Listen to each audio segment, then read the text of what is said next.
You know the feeling. You can't sit in silence without reaching for your phone.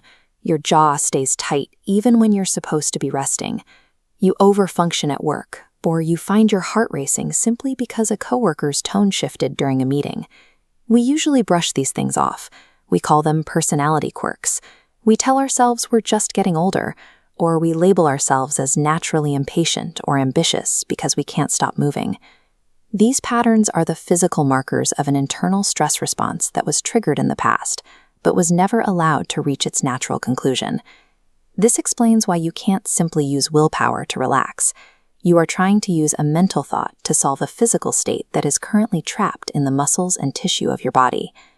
To understand why, we have to look at how the nervous system handles stress. When a threat appears, your biology mobilizes a massive surge of energy. Your resting baseline spikes, preparing you to fight, run, or hide. In a healthy scenario, you take action.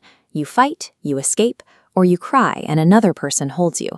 When that happens, the physical action completes the circuit, the biological loop closes, and your system resets to a calm baseline. But if you are a child who cannot fight back, or if you are alone and trapped in an environment where reacting is dangerous, that mobilization is forcefully suppressed. The loop stays open, vibrating with unused energy. That energy doesn't simply vanish because the event is over. Every unprocessed emotion becomes a physical burden that your nervous system must now work around the clock to contain. We often assume these events are stored as memories, as images or stories filed away in our conscious thinking brain. In reality, they lodge as a physical state within your subcortical structures.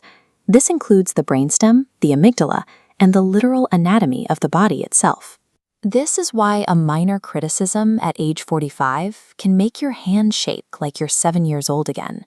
You aren't remembering the past, your body is re-entering it. Your nervous system is replaying an incomplete response that never got to finish. Because these states are stored below the level of conscious thought, trying to fix them through talk therapy or intellectualizing is like trying to repair a computer's hardware by only updating the software. Think of this as emotional debt. Your nervous system pays biological interest to keep unfinished responses contained. As debt accumulates, the amygdala becomes hypersensitized, your trigger threshold shrinks. Simultaneously, your prefrontal cortex, the area for logic, loses ground. You become more reactive and less patient. This keeps your stress response system in a state of permanent activation. Chronically elevated cortisol levels begin to suppress your immune system, disrupt your sleep, and accelerate the rate at which your cells age. To manage this pressure, the body recruits external anesthetics. We see a reliance on substances, endless phone scrolling, or obsessive people-pleasing.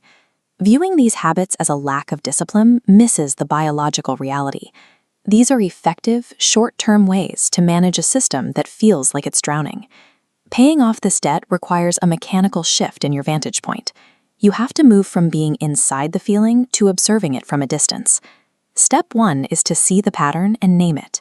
When you identify your specific debt servicing behavior, whether it's overworking or numbing out, you create a psychological gap. That distance is where you regain the ability to choose your next move. Step 2 is to stop taking on new debt. When a difficult feeling arrives, stop for 10 seconds. Instead of immediately swallowing it or distracting yourself, let the sensation land.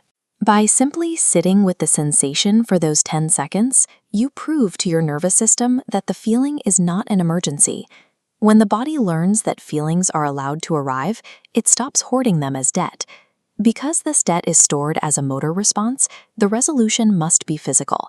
You have to let the body finish the movement it started.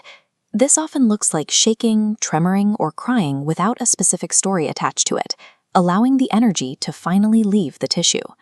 Since these loops often stayed open because we were alone with a threat we couldn't handle, the discharge often requires a witness.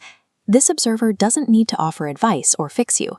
Their presence simply provides a safe perimeter that allows your system to finally let go. The boundary we call a comfort zone functions as a perimeter, carefully drawn around the events your body never finished processing. It is a map of where your nervous system still feels unsafe. You didn't choose to take on this debt, but you have been paying for it your entire life. By shifting your vantage point and allowing the body the space to close its open loops, you can finally stop surviving and reclaim your true baseline.